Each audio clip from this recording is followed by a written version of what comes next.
Welcome back, fellow coders. Jared O'Leary here with BootUp. In this video, I want to show you a neat idea. If you've been to our website, bootuppd.org, you may have noticed that there are a bunch of different projects that show you how to use different vector graphics and to change or create some different sprites, whether it be a randomized sprite or animating it to make it seem like it's alive.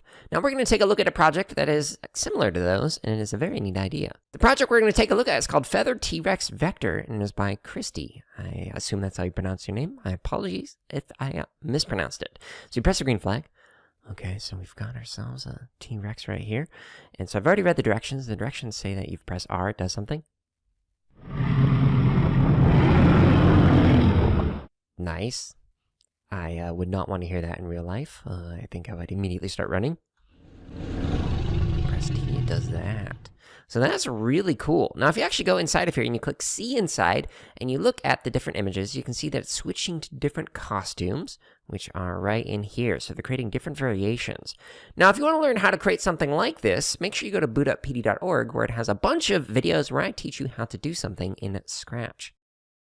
Thank you so much for watching this video. Let us know something that you learned or created in the comments below. And make sure to subscribe, like, and check out the links in the description for even more free resources, such as videos, free lesson plans, and our podcast.